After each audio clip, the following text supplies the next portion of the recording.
Si bé la meva vida ha estat marcada per la migració, perquè jo sóc una migrant dues vegades. No és que me'n vaig anar a Argentina per decisió pròpia i vaig tornar a venir amb una fortuna per seguir el camí, no? Sinó que jo em vaig anar a Argentina per un món millor i vaig tornar aquí a Castellar també per un món millor.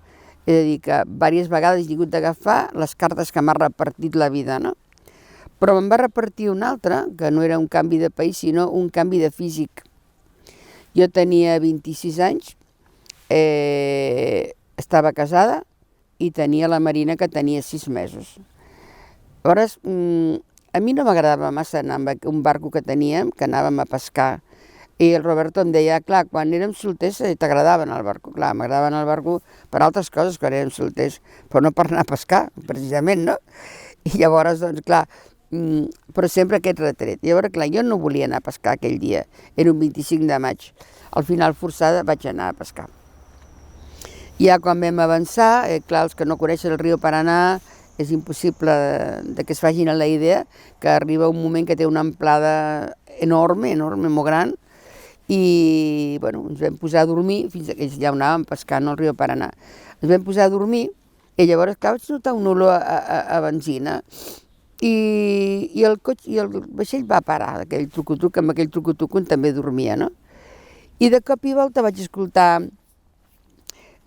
nyogui, nyogui, nyogui, nyogui, nyogui, nyogui, com un motor que vol arrencar i no arrenca, no? I llavors, a darrere d'això, una gran explosió. I clar, quan vaig escoltar aquella gran explosió vaig obrir la porta, que estava dintre del camarot, i em vaig enfrontar amb l'Izard directament. Allò eren unes flames altíssimes i el Roberto m'ha dit, diu, tira't a l'aigua, i em vaig tirar encara sense saber nedar. Llavors ell, que l'expansió de l'explosió l'havia tirat fora del vaixell, em va agafar i em va portar fins a la vorera, no? On allà sortien, en castellà es diuen lianes, no? Les arrels d'on jo m'agafava.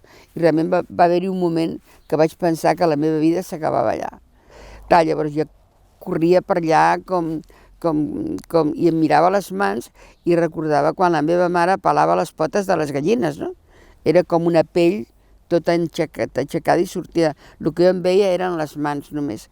Clar, segurament que també tenia afectada la cara, perquè quan amb una barcassa que es va rescatar ens portaven cap al primer punt on ens van atendre, les meves amigues que estaven assentades davant meu em preguntaven a mi, com em veus la cara? I jo li deia, jo te la veig bé? Clar, segurament perquè elles a mi me la veien i me la veien malament, no?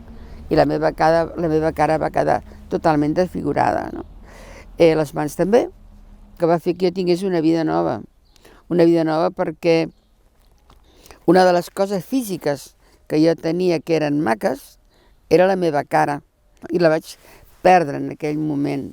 I les meves mans amb les quals jo tenia que treballar també les havia perdudes, és a dir que allò va ser un cop molt fort per mi en aquell moment, no? Però el vaig superar. Mai va ser un problema per mi de complexar-me.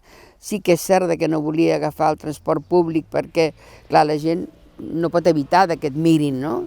I llavors això intentava no fer-ho i m'he anat fent retocs a la cara, cirurgies per la cremada, i tinc un nebot que sempre deia, la tia Paquita tiene una ventaja, en lugar de arrugarse, se desarruga, deia, bueno, algun avantatge havia de tenir, no? En lugar de arrugarse, se desarruga.